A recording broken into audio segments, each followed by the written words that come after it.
compañeros y compañeras. Ustedes saben el suplicio que pasó Katari, su familia, Amaru, su familia. Ustedes saben la atrocidad que se cometió contra estos dirigentes por el solo hecho de pelear por los derechos de sus hermanos. Ustedes saben que a Amaru y a Katari les cortaron el pelo, los arrastraron por la calle, los latiguearon, los torturaron, les cortaron, les sacaron la cabeza, los descuartizaron para llevar los brazos, su cabeza, a 4 puntos cardinales para que no se repita esa historia de la rebelión. Porque el imperio necesita escarmentar, necesita crear condición de miedo para que no existan otros Evos, para que no existan otros Kataris, para que no existan otros Amarus u otras Bartolinas. El imperio está especializado en la política del escarmiento, compañeros.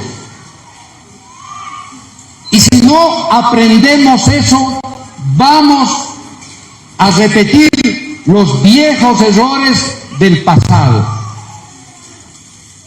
Entonces aquí tenemos que tomar conciencia. ¿A quién estamos defendiendo? Estamos defendiendo al compañero Evo, pero estamos defendiendo también nuestros derechos, nuestras conquistas. Estamos defendiendo la posibilidad de que mañana una compañera indígena sea presidenta. Porque si lo destruyen al compañero Evo, se va a instalar el miedo, el terror, para no repetir esa experiencia. Por eso todos los días lo atacan, todos los días quieren lapidarlo mediáticamente. Y fíjense, compañeros, aquellos que atacan al compañero Evo no solamente son estos idiotas de la derecha, no solamente son las logias, no solamente son los latifundistas, no solamente son los intelectualoides desertores que antes eran de la izquierda y hoy día son de la extrema derecha. No, compañeros, también lo atacan estos descerebrados que forman parte hoy día de la Asamblea Legislativa, diputados, diputadas. Y fíjense, es tan desconcertante esta actitud de estos, yo no digo compañeros, de estos señores que atacan a Evo, que en realidad parece que estuvieran cumpliendo el mandato de los gringos. Porque ese es el tema de fondo. ¿A quién le interesa hacer desaparecer a Evo? A los gringos. Porque Evo es el mal ejemplo en América Latina y en el mundo.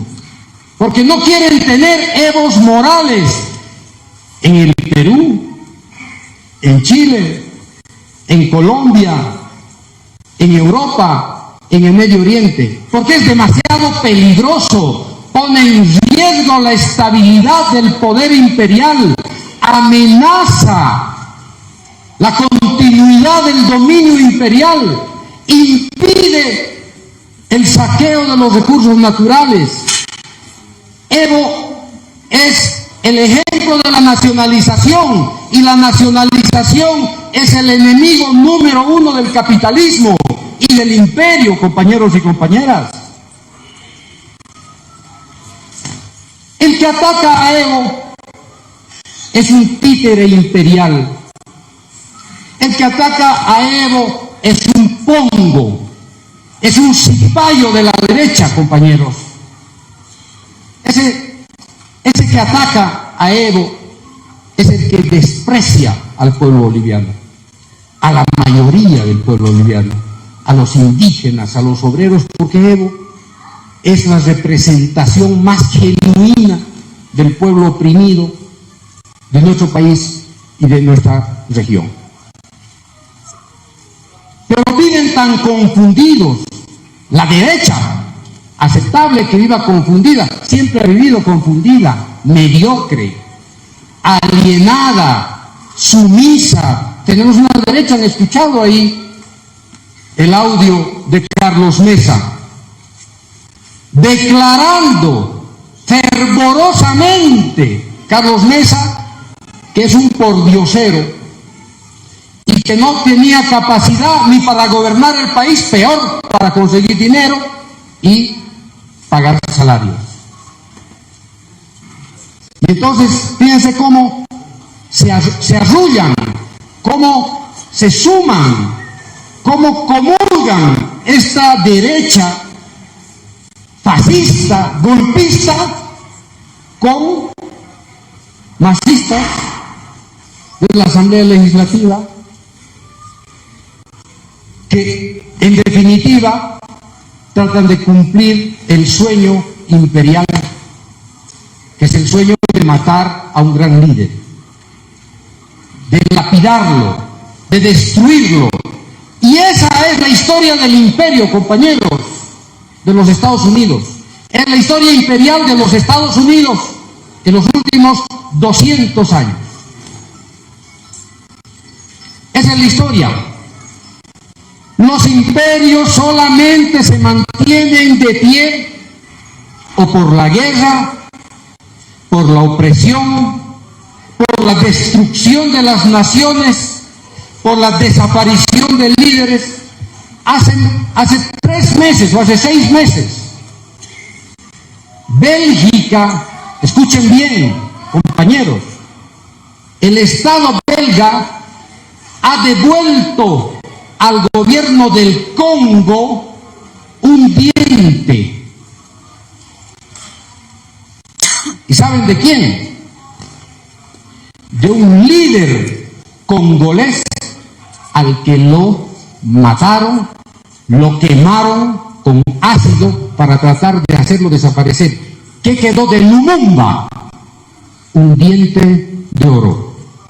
No pudieron hacer desaparecer el diente, se quedaron con el diente.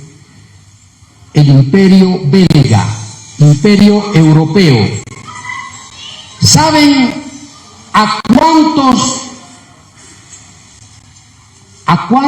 africanos belgas hizo desaparecer, a cuántos africanos congoleses hizo desaparecer el rey Leopoldo II de Bélgica a fines del siglo XIX y principios del siglo XX? ¿Saben a cuántos, compañeros? Agárrense de sus asientos. A 10 millones. 10 millones de congoleses, de africanos, fueron asesinados, fueron masacrados para robarse los minerales, el marfil de los elefantes del Congo, para robarse la fuerza de trabajo. 10 millones. Y no contentos con eso, fíjense bien, no contentos con eso, en la década del 60 del siglo XX aparece un líder africano congolés, Patricio Lumumba, tratando de liberar al Congo de la colonia europea. ¿Y qué hacen los belgas? Lo queman vivo.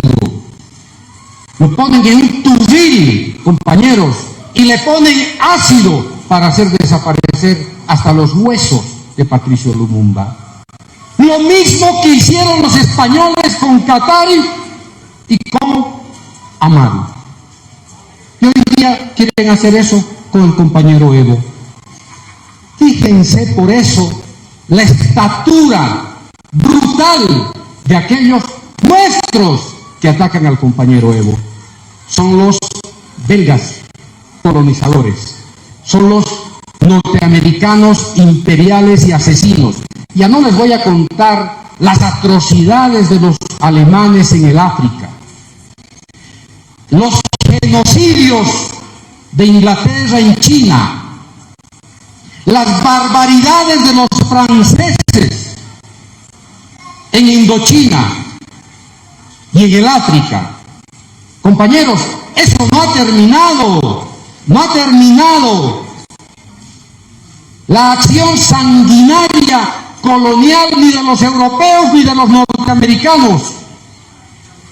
Hace 20 años invadieron Afganistán, hace 20 años invadieron Afganistán. Han destruido Afganistán. La OTAN, Estados Unidos más Europa, que han dejado en OTAN muerte, asesinato, despojo, millones de niños que no tienen que comer, que todos los días se mueren de hambre,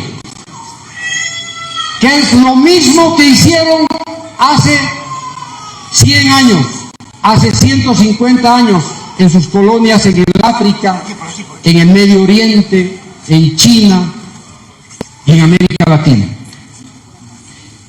Compañeros, por eso, fíjense la importancia que tiene este instrumento político. Este es un instrumento político de liberación, es un instrumento político anticolonial, es un instrumento político antiimperial. Por eso el valor que tiene cada uno de ustedes. Cada uno de ustedes es un actor central, compañeros, en esta lucha desigual, en esta lucha asimétrica.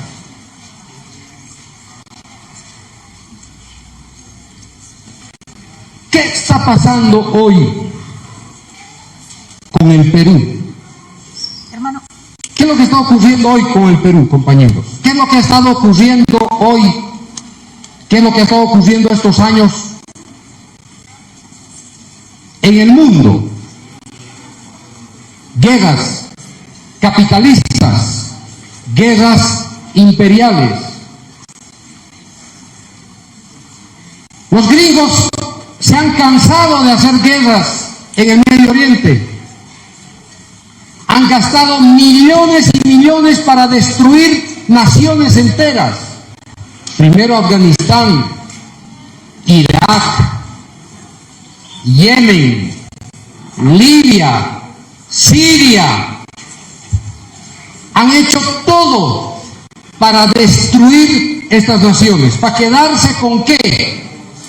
Con su petróleo, con su energía.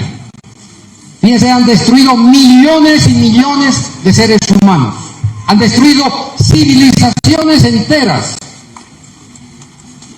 ¿Y qué ha pasado en América Latina? En esos mismos 20 años, cuando estaban interviniendo estos países del Medio Oriente, en el norte de África, ¿qué pasaba en América Latina? Los gringos, el imperio norteamericano, golpes de Estado. A Chávez en 2002 en Venezuela. Al presidente Zelaya en 2009, Honduras. Al presidente Lugo, 2010, al presidente Correa, 2010 en el Ecuador. Al presidente Lugo en el Paraguay, golpes de Estado. Al compañero Evo, 2008.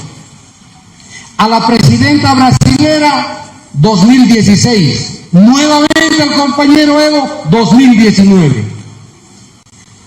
Guerras en el Medio Oriente, golpes de Estado en América Latina. No paran. El imperio gringo no para, compañeros. El imperio gringo no cierra los ojos un solo segundo, porque está ocupado de matar, de masacrar, de invadir, de hacer la guerra. El momento en que cierren los ojos, el imperio se cae. Por eso no duermen. Por eso, compañeros, todo el tiempo están destruyendo algo para quedarse con nuestros recursos naturales. Este es un imperialismo de saqueo. Es un imperialismo, compañeros, que solamente quiere quedarse con nuestro oro, con nuestro hierro, con nuestro gas, con nuestro petróleo, con nuestro litio. El imperio solamente busca eso. ¿Qué de bueno ha hecho este imperio norteamericano en los últimos 200 años? Destrucción, muerte, pobreza. Eso ha sembrado en nuestras tierras. Y estos últimos 20 años están a la ofensiva. ¿Por qué? Porque cada día nuestros pueblos están desarrollando más conciencia de liberación, hay más conciencia de emancipación, hay más líderes antiimperialistas que pelean por su país, que pelean por su pueblo, que pelean por industrializarse, que pelean por su desarrollo. Chávez, Fidel, Lula, Dilma Rousseff, Cristina Fernández, Correa, Evo. Los gringos no están entendiendo, no entienden y se preguntan qué está pasando en América Latina, que hay tantos líderes ahora que están defendiendo a sus pueblos. ¿Frente a quiénes? Frente a los derechistas, Bolsonaro, Macri, Piñera, que se llama el expresidente de Colombia, no sé, no me acuerdo bien, el último que ha salido, Iván Duque. Esos derechosos son los que complacen los deseos, las aspiraciones del imperio, entregan a sus países, permiten que las grandes transnacionales aterricen en sus países para sacarse la riqueza, para dejarnos miseria, para dejarnos pobreza. Y entonces cada día hay menos duques, cada día hay menos mesas, cada día hay menos Camachos, cada día hay menos Bolsonaros, cada día hay menos Piñeras, menos Macris, y cada día hay más Evos. Cada día hay más Fidel, cada día hay más Lulas. Miren lo que han hecho con el compañero Lula. Lo han encerrado en la cárcel 380 días, injustamente lo han procesado a través de una maquinaria político-militar, judicial, mediática. Le han dado golpe de Estado a su presidenta, la Dilma Rousseff, inventándose causas. La justicia hoy día se está poniendo al servicio de las dictaduras, de los golpes de Estado. Hoy día esto se llama el lawfare, la guerra judicial, que forma parte de otra guerra, de una guerra híbrida, que utiliza distintos recursos para tratar de aplastar a los dirigentes y a los pueblos. Compañeros, tenemos que estar contentos, tenemos que sentirnos bien, aunque un poco amargados por lo que ha contado el compañero Héctor, sí, pero en general tenemos que sentirnos victoriosos, estamos avanzando. Hace 30 años América Latina estaba plagado de dictaduras, no había un solo país, compañeros, en democracia, no había uno. Los Banzer, los Pinochet, los Videla, todos ellos asolaban esta región de la mano de los gringos. No había un país democrático. El primer dirigente que quería llevar la democracia en la década de los 60 lo masacraban los gringos. Mataron ¿a quiénes? A Torrijos en Panamá, que quería recuperar el canal soberano para Panamá. Lo asesinaron los gringos. Lo mataron al presidente Roldós en el Ecuador, que quería recuperar el petróleo para el Ecuador. Lo mataron. Lo mataron a nuestro general, al JJ Torres, la AAA en la Argentina, porque era un general del pueblo, un general antiimperial.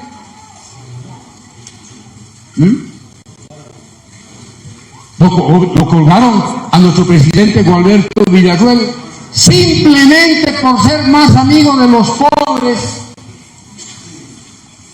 Lo suicidaron al presidente Germán Bush, compañeros.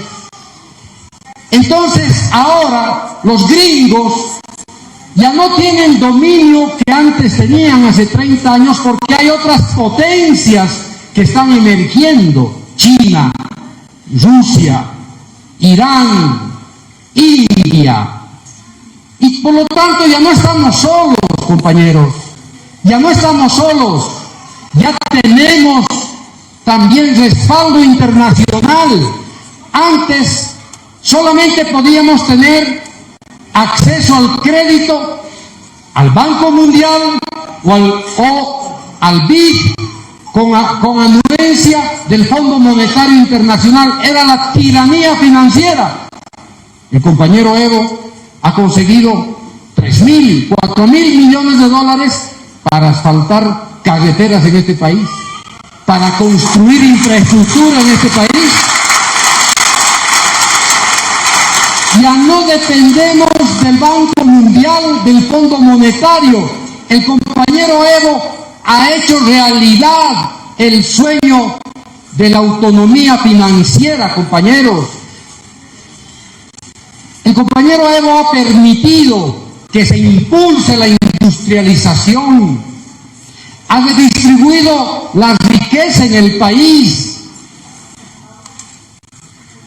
ha decidido que existan bonos y rentas. Hoy día, yo quiero preguntarles, esta economía que está funcionando, ¿quién la ha construido?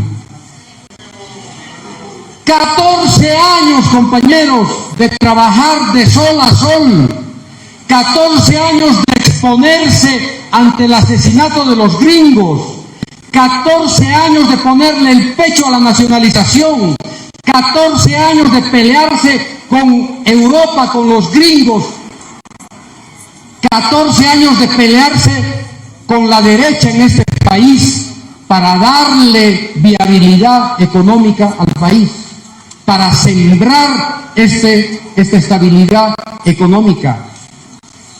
Algunos se quieren atribuir la paternidad de la economía en este país, compañeros. Quieren hacerse aquí a los genios de la economía. ¿Ah? Que no se confundan. Que no nos quieran tomar el pelo, compañeros. Aquí esta economía que hoy día funciona depende de una columna vertebral que se llama nacionalización. ¿Y quién tomó la decisión de nacionalizar? ¿Quién tuvo el coraje de nacionalizar los recursos naturales, compañeros? El que tuvo el coraje de nacionalizar los recursos naturales es el padre de la economía en este país. No se confundan. El resto son capataces, somos peones de esa decisión estratégica. Y bien hecho, compañeros y compañeras. Y bien hecho que seamos nosotros los peones de esa decisión, porque si eso nos corresponde, bienvenida la tarea de ser peones, porque no tuvimos el coraje de tomar decisión para nacionalizar, porque la tuvo el Evo. Y eso le está costando hoy día, eso le está costando el riesgo de querer hacerlo desaparecer al compañero Evo. Algunos de ustedes, compañeros, todavía está subestimando la amenaza de muerte del compañero Evo. Cuidado que mañana después estén arrepintiéndose, se estén golpeando el pecho, estén yendo de rodillas a la iglesia. Compañeros y compañeras, tomen en serio las amenazas contra el compañero Evo, tómenlas en serio, porque esas amenazas provienen del imperio, compañeros. Esto que les acabo de contar de Patricio Lumumba, no han tenido miedo para quemar en ácido a un dirigente africano. No han tenido miedo de asesinar a Torrijos, no han tenido miedo de asesinar a Torres, no han tenido miedo de asesinar a Allende. Compañeros, Pero el compañero Evo no es Allende, no es Torres, no es Lumumba. Es un indígena que pelea por la liberación de los pueblos indígenas de Bolivia, de América Latina y del mundo. Esa es la estatura política que tiene el compañero Evo.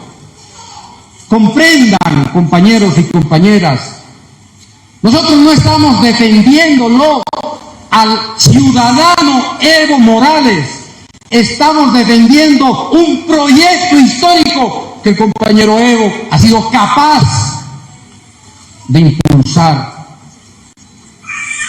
Por lo tanto, tenemos una responsabilidad histórica, una extraordinaria responsabilidad. Y voy a ir terminando. Termino, compañeros. Fíjense lo que le está ocurriendo al Perú. Vean lo que le está ocurriendo al Perú. Y fíjense la manera como ha reaccionado el gobierno ilegítimo de Dina Boluarte, la presidenta usurpadora, la traidora, idéntica a la Yanine Áñez, idéntica. Fíjense, ¿qué ha hecho ese gobierno del Perú? Culpar al compañero Evo de la insurrección popular del Perú. Pucha, compañero Evo, no sea tan jodido, no impulse tanta insurrección. ¿Y qué dice la oligarquía peruana? Que ha hablado a través de esta presidenta usurpadora. Evo Morales ha estado haciendo en el Perú tareas políticas, proselitismo político, junto a 8 bolivianos que en el Perú han hecho proselitismo político, entre ellos el compañero Héctor Arce. Y han decidido negarle, han prohibido que el compañero Evo y estos compañeros del MAS pisen territorio peruano, porque el compañero Evo dice que está impulsando esta insurrección. Fíjense este disparate, esta idiotez, esta ridiculez de culpar al compañero Evo como si el compañero Evo viviera 200 años de la historia peruana. Hace 200 años el Perú, compañeros, ha vivido como hemos vivido en Bolivia hasta el año 2006, gobernado por castas oligárquicas, gobernado por pocos blancos que se creían hijos de los virreyes españoles. El Perú es un estado fallido, compañeros, como éramos nosotros hasta el año 2005. La mayoría indígena, la mayoría pobre, reprimida, castigada, invisibilizada, pobre, por su condición de pobreza y por su condición de etnicidad. En el Perú, lo mismo que aquí, compañeros y compañeras. Los aras, los blancos, los oligarcas, los gamonales, gobernando un país de mayoría indígena, explotándolos, haciendo que las hijas de los campesinos sean empleadas domésticas sin salario, sin seguro, que los compañeros sean peones, pongos. Hemos vivido así 180 años, compañeros, y el Perú está viviendo lo mismo. ¿Qué le pertenece de los recursos naturales hoy día al Perú? ¿Saben qué le pertenece? Nada. Nada. El petróleo está en manos de empresas norteamericanas. El gas de Camisea en manos de empresas americanas y canadienses. La minería en manos de empresas canadienses y europeas. Compañeros, la constitución política del Perú es más neoliberal que la constitución política de Pinochet. Por lo menos Pinochet defendía al Estado chileno por su condición militar, por su condición de geopolítico.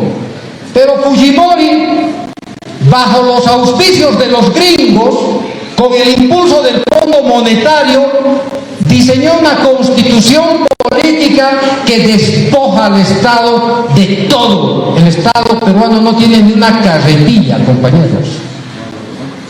Vean eso, no tiene una carretilla.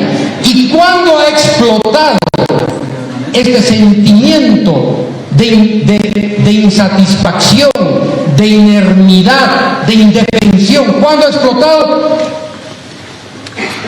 Antes de la pandemia, y se ha profundizado con la pandemia. ¿Por qué? Porque los ciudadanos peruanos iban al hospital a hacerse curar. No había medicamentos, compañeros, no había médicos, no había hospitales, porque todo está privatizado. ¿Se acuerdan ustedes de estos balones de oxígeno en el Perú? ¿Se acuerdan que tenían que llevar los chilenos y los brasileños balones de oxígeno? Porque no tenían ni balones de oxígeno. Y los peruanos se morían en las calles. Como en el Ecuador, todo privatizado. Esto es lo que la pandemia ha abierto. La pandemia, compañeros, ha generado más conciencia de los derechos en el Perú. ¿Qué tiene que ver el compañero Evo Morales en eso? ¿Acaso se ha inventado la pandemia? Es que tienen que ser demasiado ciegos, tienen que ser demasiado torpes, tienen que ser demasiado oligarcas, racistas, para no entender que en el Perú hay otros Perús. Que en el Perú hay un Perú de la sierra, hay un Perú de la costa. Que en el Perú hay una oligarquía nacional que se ha entregado al capital extranjero. Que el Perú es un país ocupado, como las Fuerzas Armadas y la policía son intervenidas. Las Fuerzas Armadas y la policía no responden a Boluarte, responden al Comando Sur de los Estados Unidos. Compañeros, lo mismo que ocurría en Bolivia hasta el año 2005. Los milicos en este país iban a pedir ascenso de rodillas a la embajada americana. Para ser ministro tenías que ir a pedir permiso al embajador. La DEA decidía qué policías iban a trabajar en la Fuerza Especial de Lucha contra el Narcotráfico. Cualquier sargento, pinche, gringo, decidía el futuro de un general en este país hasta el año 2005. Hoy día eso mismo sucede en el Perú, compañeros. Lo mismo. Porque el Comando Sur de los gringos se echó cargo militar y políticamente del Perú. Su embajadora, la embajadora de Estados Unidos, al día siguiente del golpe le estaba entregando plata para que repriman al pueblo peruano las Fuerzas Armadas y la policía. Les voy a dar, para que disfruten, les voy a dar unos datitos. Y a ver, para que no digan que estoy exagerando, compañeros. Primero, les voy a mostrar un mapita para ver si el Perú es un estado o el Perú es una colonia. Miren este mapa, puntitos negros. ¿Ven, compañeros? Del norte a sur. Ahí está el mapa del Perú. ¿Sí? Todo el sur es la frontera con Bolivia. Norte, frontera con Ecuador, Colombia. Fíjense en los puntos negros. Son bases militares norteamericanas. Ocupación física del Perú. El Perú está ocupado militarmente por los gringos. Ahora escuchen bien este datito.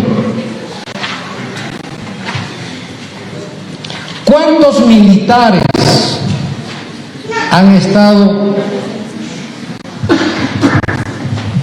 viven, rotan en el Perú? ¿Cuántos militares norteamericanos? Miren, investigación de una socióloga peruana brasilera. Dice, Entre el 2003 y el 2010, 87.516 militares estadounidenses ingresaron al Perú. 87.000 en 7 años, compañeros. Con picos registrados el año 2004. El año 2004, 43.000 militares ingresaron al Perú, norteamericanos. El año 2006, 12.511. El año 2010, 11.220 militares norteamericanos que viven en estas bases militares norteamericanas. ¿Acaso eso no debiera indignar a las Fuerzas Armadas, a la policía, al gobierno nacional? ¿Por qué están los norteamericanos, tanto norteamericano, tantas bases militares norteamericanas en el Perú? Dígame cuál es la razón. ¿Saben cuál es la razón? Porque tienen que custodiar el Estado privatizado del Perú. Tienen que custodiar la inversión norteamericana, la inversión canadiense, la inversión europea, porque el Perú no tiene capacidad ni militar ni policial para custodiar esta riqueza que extrae del Perú, pero sí tiene capacidad para matar, para reprimir a los compatriotas peruanos, como ocurría en el trópico con la base militar gringa.